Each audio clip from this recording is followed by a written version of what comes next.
Hello everyone, very good. तो 24,471 ये closing I. And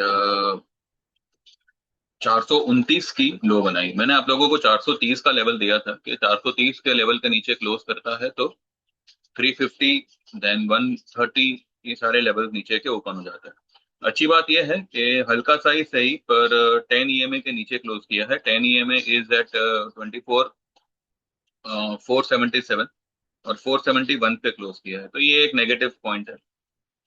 also आज बिना किसी सिंगल बाउंस के मार्केट एक ट्रेंडिंग में रहा। इसके अलावा मतलब इसके बावजूद भी जो है पुट में कुछ खास मिला नहीं। क्यों? क्योंकि India VIX was down about 3.5%। तो ऐसे में इक्विटी ट्रेड करना is getting difficult in terms of call put, because जब भी इस तरीके का मूव आएगा वो फ्यूचर वालों को बेनिफिट करेगा। लेकिन अब पिछले एक हफ्ते से, जब से ये कैश का सब नाटक शुरू हुआ, तब से आप देखो मार्केट में volumes are getting decrease. Volume decrease होने की वजह से क्या हो रहा है कि जो रिटेल पार्टिसिपेशन हुआ करता था वो अब बहुत हद तक कम हो चुका है। पर देखिए, मार्केट में चेंजेस हमेशा आते थे और आते रहेंगे। ये जो भी वॉल्यूम की वजह से जो कुछ भी प्रॉब्लम दिख रहा है, not exactly problem but volume नहीं है मार्केट में, तो ये जो मैटर है, this is just a matter of some days. और जैसे ही पब्लिक ये सब बातों से यूज टू हो जाएगी, again there will be a participation from the retail. लेकिन पार्टिसिपेशन होने के बावजूद इस बात की कोई खातरी नहीं है, कोई गारंटी नहीं है कि इक्विटी ऑप्शंस में अच्छा खासा हम बना लेंगे जो पहले बनाया करते थे, खास करके निफ्टी बैंक निफ्टी में। स्टॉक में स्टॉक में देयर आर चांसेस, और हो रहा है वैसे, धीरे धीरे हो रहा है। पर अब मार्केट ही मतलब इस तरीके का बिहेव कर रहा है। तो आज स्टॉक में भी लाइक हमारा जो बजा ये अपना भारती एयरटेल था, वो 12 रुपए का ऑप्शन कुछ 16.5, 16.80, 17 रुपए के आसपास कुछ बुक हुआ है। अब क्योंकि ये काफी समय से हमारा पोजीशन था, भाव पे ही जो है बना रहा। अगर नीचे जाता भी तो 2-3 पॉइंट जाता और फिर वापस भाव पे आ जाता। तो there was no such move which was been expected. हाँ, अगर 1900 के नीचे निकल गया भारतीय एयरटेल, तब तो वो फुट निकल जाएगा, 20 के ऊपर निकल जाएगा, 20 क्या 25 के ऊपर निकल जाएगा। पर I personally prefer to book. Why? Because ठीक है, आगे कुछ और मौका मिलेगा तो और कर लेंगे, राइट। अब मार्केट के लिए जो है, निफ्टी के लिए जो है 24,500 से लेके 540, ये एक बड़ा हर्डल अभी काम करेगा। अभी कोई भी तेजी का ख्वाब देखो तो 605 के ऊपर ही देखिएगा, ठीक है। जब तक मार्केट 605, 24,605 को रिक्लेम नहीं करता, तब तक मार्केट में सेल ऑन राइज रहेगा, खास करके 24,500 से लेके 540 के जोन में। और down side levels are open for at at present 24,350, 24,150, 130, 23,900, 23,800। लेकिन वो स्टेप बाय स्टेप ओपन होंगे। फिलहाल 350 और 130 के लिए जो है मार्केट ओपन है। 350 के लिए ओपन है। 350 निकल जाने के बाद में there will be gate opening for 24,130। वो एक ही दिन में आवे कैसे आवे देखते हैं। चलिए चलते हैं चार्ट पे। और चार्ट पे चलते हैं, उसके बाद में मैं बताऊंगा आज हमने क्या क्या बुक किया, गोल्ड सिल्वर का क्या मांजरा है। गोल्ड सिल्वर भी आपने देखा, मैंने सुबह जो वीडियो बनाई थी देखी है, आप लोगों के लिए ही बनाता हूँ। अदरवाइज अगर नहीं नहीं देखना है तो बता दो, तो मैं बंदी कर दूंगा वीडियो वीडियो बनाना, ठीक है, क्योंकि मैं भी अभी तंग आ गया हूँ, ठीक है। अगर जेन्यूनली देख रहे हो तो देखो, और अगर इसी तरह का रवैया रहा तो दिन में एक ही वीडियो बनेगा। देखना हो देखो, नहीं देखना हो तेल देने का, ठीक है। तो वो सुबह वाले शॉर्ट वीडियो में मैंने बताया था कि क्रूड तो हम लोगों का बुक हो चुका है, लेकिन गोल्ड सिल्वर, सिल्वर में तो हमारे कोई व्यू नहीं नहीं था, लेकिन गोल्ड में था। गोल्ड में एक नेगेटिव व्यू था। और गोल्ड भी देखा आपने, खुला था अच्छा खासा ऊपर, लेकिन फिर फ्लैट हो गया। और दिन रहते मुझे लगता है नेगेटिव होना चाहिए। देखते हैं कैसे होता है, क्या होता है। तो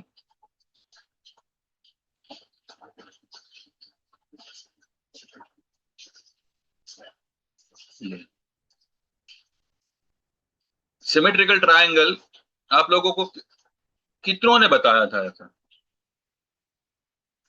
ये जो पैटर्न क्रिएट हो रहा है, बताया होगा, जो लोग भी जानकार होंगे बताया होगा। Most of the people are bullish, were bullish till yesterday. उनको जो भी ये एस्ट्रो के बकवास लोग हैं, उनको तो तारे सितारे कुछ और ही कह रहे थे। शायद ग्रहण लग गया होगा उनके तारों सितारों को, कि मार्केट 112 पॉइंट नीचे बंद कर रहा है। अभी तक ये इस रेड लाइन के ऊपर है। तो इस रेड लाइन के ऊपर जब तक है, तब तक मार्केट बाउंस करने का कोशिश करेगा। लेकिन वो बाउंस जो है ना, 24,500 से लेके 540 ये लेवल पे आके रुकेगा, और वहां पे एक सेलिंग प्रेशर क्रिएट होगा, जो इस रेड लाइन को एक फोर्स के साथ ब्रेक करेगा। और अगर मानो किसी कारण से गैप डाउन होता है, अब ये गैप डाउन का चांसेस तब होगा जब आज डाउ में कुछ नेगेटिविटी क्रिएट हो। और अगर ऐसा होता है, तो गैप डाउन अगर ओपन हो गया, तो यहां तक के लिए दरवाजा ओपन हो जाएगा 24,140। जो मैं कह रहा हूँ 24,350, वो 20 EM है। ठीक है, 20 एक्सपोनेंशियल मूविंग एवरेज। तो देखते हैं। फिलहाल फिलहाल मार्केट यहां तक आने की गुंजाइश रखता है, जो ये सारे गैप से वो मार्केट फिल करना चाहिए। 850 तक तो मुझे लग रहा है आना ही चाहिए। 780 तो चलो ठीक है, ये इसका क्लोजिंग क्लोजिंग था इसका। ये जो है ना, 767 का क्लोजिंग आया था। तो ठीक है, यहाँ तक शायद जावे ना जावे, पर एटलीस्ट इसकी टॉप तक 823, 823 यहाँ तक तो फिलहाल आना चाहिए। और अगर यहाँ तक आ जाता है, ये गैप फिल हो जाते हैं, बाय सितंबर, लेट लेट लेट में लेट अक्टूबर, आपको 25,000 क्रॉस होता हुआ दिखेगा। irrespective of Iran war, irrespective of tariff, whatever may be the talks going around, ये लेवल फेल हुआ तो आपको 25,000 पार होता दिखेगा। अगर ये लेवल फेल होने से पहले कोशिश करेगा, तो वो टिकेगा नहीं। इतना मैं आपको बोलता हूँ। अभी तो जो कि 25,000 तो मतलब अभी की तारीख में तो वो सपना हो गया। अभी की तारीख में तो ये 24,500, 550 से ही जो है टर्न मारेगा। तो कल का दिन क्या लग रहा है? कल का दिन पॉसिबिलिटी मूवमेंट तब आएगी जब गैप डाउन से ओपन होगा।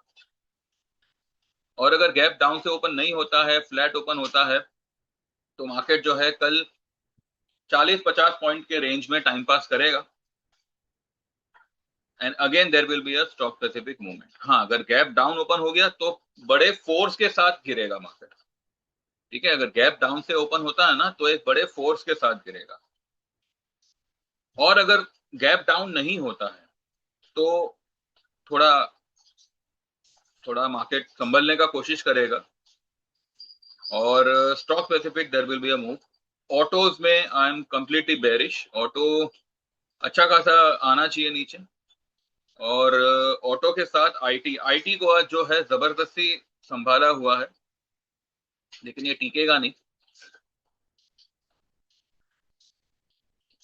आईटी और फार्मा, फार्मा तो चलो ठीक है, वो तो साइडवेज ही है। कल ये ग्रीन कैंडल रेड में कन्वर्ट हो जाएगी। फार्मा का कोई इशू नहीं है। कल ऑटो, ऑटो देखिए, कल इसने ये पैटर्न बनाया था। आज मैंने कहा था कि एक रेड कैंडल बना तो एक शूटिंग स्टार बनेगा। रेड कैंडल बना, पर इतना बड़ा नहीं बना जितना कि मैं सोच रहा था। एनीवेज, लेकिन कल का दिन है। कल अगर कल अगर इसमें सेलिंग आती है ना, तो ये ग्रीन कैंडल की लो ब्रेक हो सकती है ऑटो में। तो ऑटो में आई फील एक अच्छी खासी नेगेटिव मोमेंटम वहां पे क्रिएट हो सकता है। तो देखते हैं कैसे होता है।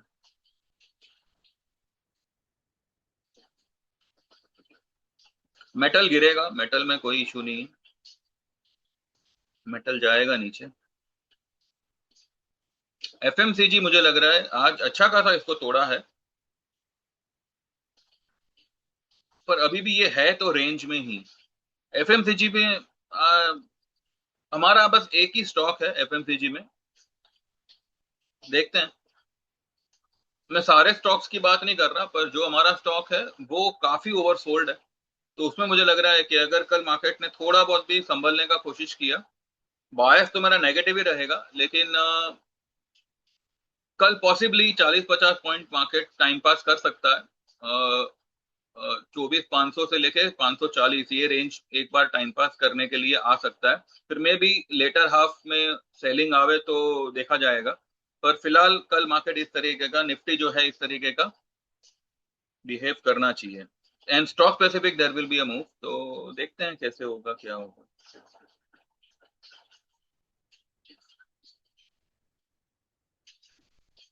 कल ये भी अच्छा खासा गिरना चाहिए real estate.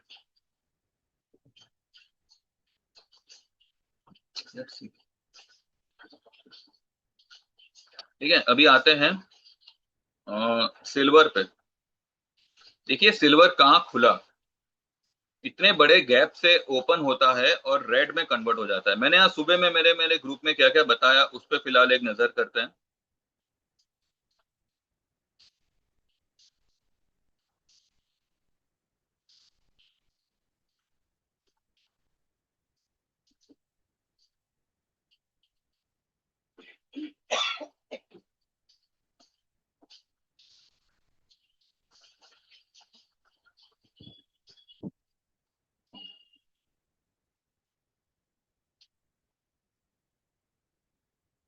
Tuesday 11 August, Nifty bias is negative 24,560, break and sustain होने पर फॉल बढ़ेगा। एंड 24,610 क्रॉस एंड सस्टेन होने पर थोड़ा ऊपर निकल सकता है, जिसके चांसेस कम लगते हैं। स्टॉक पुट्स होल्ड करें, ऑटोज एंड आईटी में get in pressure today. Auto was in pressure somewhat, IT pressure में नहीं था, लेकिन ये कल आएगा। फिर जो भी हमारे स्टॉक्स है उसमें मैंने बोला है कि ये सारे जो है संभाल के रखे। ये पढ़िए, गोल्ड हल्का गैप अप हो सकता है, लेकिन होल्ड पोजीशन इवनिंग तक आ जाएगा अपने ट्रेड पर यानी जो हमारा नेगेटिव पोजीशन है उस पर। ठीक है। फिर भारतीय एयरटेल मैंने 9:18 को बुक करने को बोला था कि बुक भारतीय एयरटेल 1900 का put is now 16, bought at 12। Movement नहीं इसमें आएगा, आए मूवमेंट नहीं है इसमें, आएगा तो पता नहीं। प्रॉफिट है book it.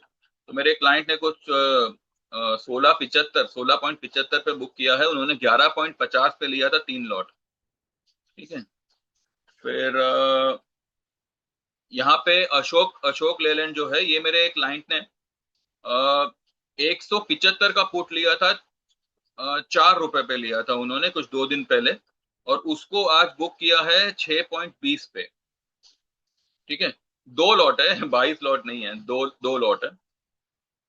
And holding previous put off 170 and 165, एक एक लॉट दोनों का। ठीक है। तो ये इन्होंने 175 का पुट लिया था 4 रुपए पे, और कुछ 6 रुपए 20 पैसे पे उन्होंने बुक किया है, तो 2 रुपए 20 पैसे, 5,000 का लॉट साइज है, तो 10,000 मल्टीप्लाइड बाय 2.2 करो। तो ये इनका प्रॉफिट आज बना है, कुछ 2 दिन पहले ही इन्होंने 175 का लिया। ठीक है। मेरे दूसरे एक कमोडिटी वाले क्लाइंट ने एक लॉट लिया था कल 820, ये गोल्ड मिनी का बात कर रहा है। ठीक है। एक लॉट कल लिया था उन्होंने 820 पे, और आज ऐड किया है 515 पे एक लॉट, और दोनों ही लॉट वो फिलहाल होल्ड कर रहे हैं। ये गोल्ड मिनी जो है, ये मैंने कल दिया था कि एवरेज वगैरह करना नहीं है इसको, लेकिन ये भाई साहब ने किया है। ठीक है। ये मैंने एक निफ्टी का चार्ट बना के भेजा हुआ है सबको कि भाई निफ्टी कहाँ तक आ सकता है, वो मैं आपको दिखा दूंगा। और ये मैंने यही लिखा हुआ है कि 500 540 के जोन तक वहां पे सेलिंग बनेगा, एंड दिस एंड दैट। तो वो निफ्टी का जो चार्ट मैंने भेजा था ना, वो ये था। देखिए यहाँ पे दो गैप है, और मुझे लगता है कि मार्केट इसको फिल करेगा। ये शायद फ्राइडे तक या ज्यादा से ज्यादा अगले मंडे ट्यूसडे तक हो जाना चाहिए, क्योंकि अगस्त का जो एंडिंग होगा ना, वो मार्केट पॉजिटिव नोट पे क्लोज करेगा। ठीक है। तो मुझे लग रहा है कि जो भी ये मंदी का माहौल है, Wednesday Thursday Friday Monday Tuesday maximum यहाँ तक रहना चाहिए। और फिर अगले वेडनेसडे अगले थर्सडे से there could be a big rebound, और वो फिर एक्सपायरी तक रिबाउंड ही रहेगा। तो इन दिनों ये जो भी मैंने दिन गिना है उसमें मुझे एक अच्छी खासी एक नेगेटिव फॉल लग रही है। और देखते हैं, वो हिसाब से हम हमारी तैयारी वैसी ही है। लेकिन अभी क्या, पिछले 2 दिन से मैंने कोई नया ट्रेड दिया नहीं है। 2 पोजीशन हमारी लॉन्ग में है और बाकी कुछ स्टॉक हमारे शॉर्ट पुट में है। अब देखो, आज भारती तो चलो प्रॉफिट देके निकल गया, एक हिंडाल को है और 2-3 है हमारे, तो देखते हैं किस तरह से हम बुकआउट करते हैं उसको। अब देखिए इसमें यहाँ पे ऐसे में क्या निकालेंगे आप बताइए। चार्ट तो कह ही रहा है कि भाई नेगेटिव है मार्केट, लेकिन ये आपका 3.5 पौने 4 3% डाउन है। क्या करोगे आप इसमें बताइए। मूवमेंट आते हुए भी स्टक हो जाएगी तो कोई फायदा नहीं है। आज इतना मार्केट गिरा लेकिन जो हमारा 2 महीने बाद का पुट है वो भी नहीं चल रहा है, चला लाइक भाव भाव पे ही है। तो इसीलिए मैं आपको कब से यही सबको समझाने की कोशिश कर रहा हूं कि you have to get divert. मेरा कुछ नहीं चाहता, देखो भैया आप करो ना करो आपके मन के ऊपर है, लेकिन बस मैं यही कहूंगा। मैं भी इक्विटी के लिए कब से बोले जा रहा हूँ कि आप सभी ने थोड़ी ना ज्वाइन किया हुआ है। आप कहीं और करो ज्वाइन, मुझे कोई फर्क नहीं पड़ता। लेकिन सिर्फ इक्विटी पे बने रहोगे तो नहीं हो पाएगा। ठीक है, कमोडिटी में आपको डाइवर्ट होना ही पड़ेगा। और कमोडिटी में है क्या, कोई हाथी घोड़े नहीं है। सेम जो आप निफ्टी करते हो वही आपको इसमें करना है। उल्टा इसमें आपको मूवमेंट मिलता है, और आपको मूवमेंट 11:30 तक मिलता है रात को, सुबह 9 बजे से लेकर रात को 11:30 तक। ठीक है, 10-12 हजार 15 हजार से काम करने का, एक ही लॉट से काम करने का। उसमें कोई नहीं कह रहा आपको कि आप बेवकूफों की तरह 5-5 10-10 लॉट से काम करो। एक लॉट से काम किया, बस 5-7 हजार रुपए बन गए, निकल जाने का, सिंपल। तो देखो समझ में आया तो ठीक है, वरना भाई लगे रहो निफ्टी बैंक निफ्टी में। तो जो लोग भी समझते हैं और डाइवर्ट होना चाहते हैं तो सितंबर टू मार्च ये जो मैंने एक ड्यूरेशन रखा है जिसके चार्जेस होंगे 7,000 के। आपका आपका सर्विस तो कल से ही शुरू हो जाएगा अगर आप आज एनरोल करेंगे तो। ठीक है, लेकिन 31 March will be the last date. उसके बाद आप तय करिए, आपको अगर कंटिन्यू रखना है तो आप 1 साल में या लाइफ टाइम में किसी में भी आप ज्वाइन कर सकते हैं। या अगर 7,000 का मैंने अगर दोबारा से कंटिन्यू रखा तो अलग बात है। फिलहाल ये 31 मार्च तक ही रहेगा, जिसमें आपको इक्विटी कमोडिटी दोनों ट्रेड रहेंगे। ठीक है, और 7,000 का चार्ज रहेगा। और जो लोग लाइफ टाइम मेंबरशिप लेना चाहें तो वन टाइम पेमेंट होगा 15,000 for equity and 25,000 for equity and commodity. और 1 साल की मेंबरशिप होगी जिसमें इक्विटी और कमोडिटी दोनों ही ट्रेड्स आएंगे, उसके चार्जेस होंगे 9,000 के। 7,000 का आप ये मार्च वाला ज्वाइन कर सकते हैं। और अगर सिर्फ इक्विटी करना है, ठीक है, सिर्फ निफ्टी बैंक निफ्टी को ही चिटक के रहना है, तो 6 महीने का मेंबरशिप होगा 5,000 का और 3 महीने का होगा 3,000 का। तो जो भी आप चाहो व्हाट्सएप करो 9082503553। और जितना बेस्ट होगा हम लगे रहेंगे और पूरी कोशिश करेंगे कि भाई प्रॉफिट हो। इनकेस प्रॉफिट ना होकर लॉस होता है तो वो रिकवर हो। तो ये हमारी जारी रहेगी आगे भी कोशिश। तो जो लोग भी ज्वाइन करना चाहें डिस्क्लेमर को ध्यान में रखें। ठीक है, और व्हाट्सएप करें, व्हाट्सएप मैसेज करें। और जेन्यूनली जो ज्वाइन करना चाहे भैया वही लोग मैसेज करें, ऐसे ही फालतू में टाइम पास मत करिएगा। जो लोग सीखना चाहते हैं तो 1 सितंबर से शुरू होगा और 25 August will be the last date. और हाँ, ये जो मार्च वाला जो प्लान है ना 7,000 का, ये एनरोलमेंट आप अगस्त में ही कर सकते हो। ठीक है, 1 सितंबर को भी ये प्लान अवेलेबल नहीं रहने वाला। 30 August will be the last date to get enroll in this 7,000 का प्लान। उसके बाद में सितंबर से जो है वो जब एक बार शुरू हो जाएगा आपका 1 सितंबर से ये प्लान का एनरोलमेंट विल बी बंद, एनरोलमेंट क्लोज हो जाएगा। ठीक है, 31 March will be the last date, उसमें आपका ये प्लान खत्म हो जाएगा। फिर आपको आगे कंटिन्यू करना है तो आप 1 साल में आइए, लाइफ टाइम में आइए, जैसे चाहो वैसे करो। और अगर आपको लगे कि भाई मुझे कमोडिटी नहीं जम रहा है, ठीक है, कमोडिटी ना करके आप 6 महीने वाला प्लान ले लीजिएगा अगर उस वक्त हुआ तो। क्योंकि दिवाली से ये सारे प्लान चेंज हो जाएंगे विद टाइम विद ड्यूरेशन। ये 3 महीना 6 महीना ये सब चेंज हो जाएगा, सबके भाव भी चेंज हो जाएंगे। तो अभी मौका है, जो लोग भी ज्वाइन करना चाहें करें। ठीक है, और आपको लग रहा है कि चलेगा अपना गाड़ी, चलाओ। ठीक है, तो बस इतना ही है, बाकी देखते हैं कल सुबह क्या होता है क्या नहीं, और आज डाव वगैरह क्या करता है क्या नहीं, उसके वो हिसाब से। और शायद बहुत जल्द मैं दिन का सिर्फ एक ही वीडियो बनाऊंगा। वो सुबह में जो मैं लेवल वगैरह दिया करता था ये सब बंद हो जाएगा। ये वीडियो देखो, लेवल समझ में आया तो ठीक है, अदरवाइज मॉर्निंग मैसेज चाहिए तो हमारे मेंबर बन जाइए, सिंपल। ठीक है, तो बस इतना ही है, बाकी कल सुबह मिलते हैं। Thank you very much, bye bye, take care. Like करना चाहो तो करो, सब्सक्राइब करना चाहो तो करो, आप ही फायदे में रहोगे। और जो लोग मोबाइल से देख रहे हैं तो हाइप करना चाहे तो कर सकते हैं। Thank you very much, bye bye.